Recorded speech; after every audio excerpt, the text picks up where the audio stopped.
November 11th, Friday, week 11, another Strictly Auburn episode. Here I am with Jake Lazarus, Connor King. How we feeling for this game? I'm feeling good. I'm ready. Sold out house. Jordan Sold Hare out. this weekend. Texas A&M. I'm ready. Hey, go ahead. I'm so excited, man. Let's get it. Let's get it. All right, so yeah, another big SEC matchup for the Auburn Tigers. We are taking on the Texas A&M Aggies at Jordan Hare. Like Jake said, it's a sold-out crowd. Cadillac's got this team feeling energized, got the whole fan base feeling great. But it's that 6:30 at night game. We are here in the studio to some inclement weather. You know, it's a little rainy out there. Unfortunately, we couldn't be on the field. But yeah, we've been in the field or on the field the past couple weeks. Yeah, and it's been exciting. It's kind of disappointing that the weather had to come today. Good thing with this rain, though, it's going to be a little chilly for the game. So It's we'll gonna have to feel bask like in the sun for 4 hours beforehand. I know, so, it's going to finally feel some like football weather. I know, it's going to feel great, but we are excited. Cadillac, he's got this team running a lot. Last week, I mean, Jarquez, Robbie, and Tank Bigsby had a crap ton of attempts with the running game. What do y'all, I mean, how do you want to see Tank Bigsby, Jarquez, and Robbie being more involved with this running game? And what do you want to see from this offensive staff? Yeah, I mean, like you mentioned, this Auburn football team is going to run the football. They did 100%. last week. We saw it with Cadillac as the head coach. Yeah. And Will Friend and Zach Etheridge, As co-offensive OC. coordinators. This week, though, Texas A&M is a very undisciplined defensive front. One of the most undisciplined fronts in all of SEC. Yeah, but they do have a ton of talent on their front seven. Yeah. So look for this offense to run a ton of pre-snap motions, look to confuse their fronts, and look to, I don't know, bust some of some gaps and just make some big plays. Well, yeah, Connor? I think we should do almost the exact same thing as last week. In the second half. Yeah, in the second half, second exactly. half, Our offense we look good. You know, we look great. We finally found some holes. Again, we're playing Mississippi State, but this week we're playing A&M. So big plays are important this week. I would love to just see Tank run for a 75-yard run. Oh, yeah. Go ahead. I also think we're going to see season total for highs in rush attempts for Auburn 100%. on the other side of the ball for A&M as well. So keep an eye out for that. Yeah, like you said, we want to replicate what we did last week. I mean, the Auburn team was one of the first times I've ever seen the Auburn team actually make second half adjustments throughout the whole season, which is a positive. That's good for the Cadillac and his staff.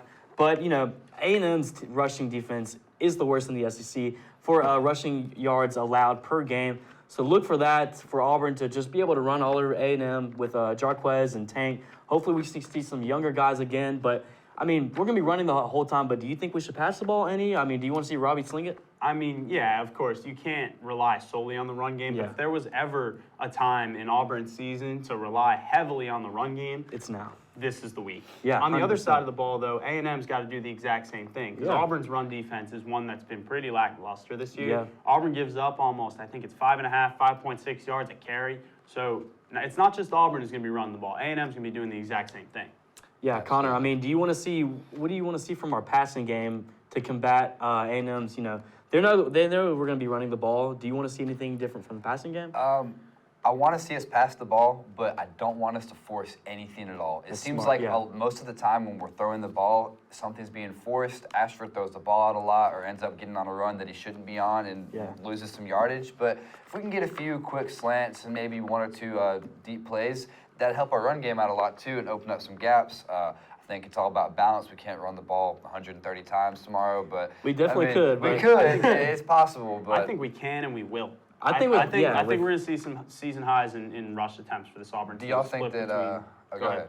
Do you think Ashford has over 15 pass attempts this? Ooh. I don't think we see over 40 attempts from both teams. Really? Combined. That's good. Yeah, I can agree with that. I don't know. Well, we'll see, I guess. I mean, Robbie had over 100 yards rushing last week, and, I mean, he put up most of our points for the game. So, obviously, he knows how to run the ball. I mean, do Same you with remember how Tank those and- points came? Yeah, with him scrambling, right? Exactly. But it's okay. I mean, he also, another thing I like about the staff and the way Cadillac develops these plays is Robbie, we had to design runs for Robbie, which did fairly good against Mississippi State. And also, another thing I want to note out, this week is actually the first week that Cadillac and the staff had a whole week to actually develop a game plan. Last week, they were using old game sheets and we're trying to decipher on game day what plays to run. So I think this week you'll see a lot more improvement with the offensive play calling, a lot more, it's not going to be jambled around as much. So hopefully that'll be good from the offense. But for the defense, is there anything particular that sticks out for Auburn's defense matching up against A&M's run game? I know they have a really good running back. He's been lighting it up a couple of weeks. What about for the defense you want to see? I mean, just same thing for Auburn and A&M. They're pretty similar, matchup. It's bad matchups on both sides It of the is, ball. it I is. mean, A&M's going to run the ball. Yeah. And the Auburn defense this year hasn't really done much to stop the run. I just mentioned 5.6 yards a carry allowed. That's, I think, good for worst in the SEC. So I think we're going to see them running the ball a lot. And I'm curious to know if Owen Papo and Derek Call and all these guys finally will step up in a big sold-out home game with the crowd on their side, where A&M's a team who had 7 pre-snap penalties last time they had an away game in Columbia. That's definitely going to play an impact for sure. We know this Auburn crowd. They come in, week out. I mean, being able to sell out a crowd, a team that's 3-6, that's something not any other college football can do. Any other college football team can do in the whole country. And I think that's what makes Auburn special. You know what I'm saying? So, but for the defense, is there any particular things you want to see versus A&M's run game? To build off what Jake said, I would love to see Owen Papo, Derek Hall, and company just step up and make some big plays. Obviously, A&M's going to run the ball. Both of their quarterbacks suck. I don't want to sugarcoat it. No, you're they're right. going to run the ball just as much, if not more than us. So let's step up. Let's tackle for some losses. Let's get a few sacks in when we can too. Jordan Hare is going to be they're going to be live. It's going to be so fun. It's going to be loud. It's going to be shaking. Let's go make some big plays, scooping scores, pick sixes, something, and we win the ball game. I think 100%. I think I said this earlier in this season. One of the big things with this Auburn crowd, especially as being a 3-6 team, this team cannot lose the crowd. I know it's sold out. I know it's a night game. It's possible, though.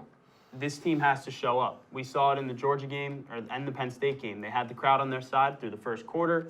And they started playing bad, They started playing bad, and they lost it. So for this team in this game, I know we've been calling it the toilet bowl just because both teams are 3-6 on 5-game losing streaks.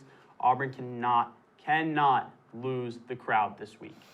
Yeah, and I don't think we will. I think we can go and talk about who we think is going to win this game. For me, I think Auburn's going to win this game 100%. I think we run A&M out of the stadium, to be honest. For the reasons that I think Cadillac's going to have this offense ready to go. Tank Bigsby's, he's going to probably run for, I would say he runs for over 100 yards this game. Jarquez probably going to get somewhere around 60, 70, 80 yards rushing. But I just think this defense hopefully can stop A&M's run game. And we're going to see a dub. I think we're going to win by maybe 2 or 3 touchdowns. Come on. What about y'all? I completely agree. Easy dub, not easy dub for Auburn, but I think we win by a score or 2. I think it's a big rush attack for us this weekend. Crowd's on our side. Crowd's going to be insane. I think that it'll be one of the more easier games for the season. I say that with, lackluster confidence, but just because of the results of this season. But overall, I have Auburn winning. I'd love to see a score like 27-14 or something like that. That'd be fine. I think we score over 30 points. That would be great. When we did it last against week, Mississippi State, at Mississippi State. So I think this offense is able to score over 30 points. A&M significantly worse than Mississippi State right now. They're in shambles. They don't have a lot of players active right now. They're sick. They're hurt. There's a lot of stuff going on behind the scenes that Jimbo Fisher's dealing with and his whole staff. So Auburn team's a lot more organized right now, and Cadillac's leading us in the right direction. So give me Auburn Tigers. Yeah. I'm actually going to take Auburn in this one. Shocker. This is a game for me that, 2 teams coming in on 5-game losing streaks, so someone's got to win this football game.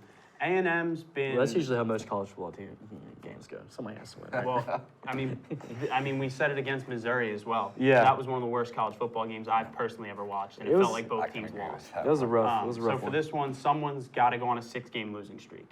Yeah, I personally don't see Auburn going on a 6-game losing streak. I think A&M is just headed in that direction. I think that's the direction of their season. After last week, Auburn's really turning up on their just energy. I think this football team's in the right direction, and with a new football coach somewhere in the near future, I think that's only going to increase. That hype train is just going to keep going up and up and up. For sure.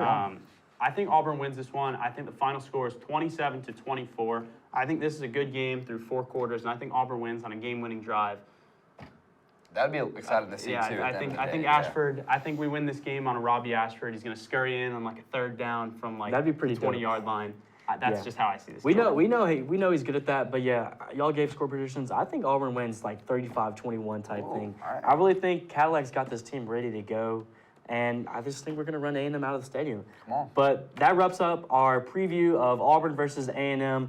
I'm glad y'all are watching. Just keep watching for some more basketball content and for our show to do some SEC predictions and other big games of the week. Thank you, and War Eagle. War Eagle. War Eagle.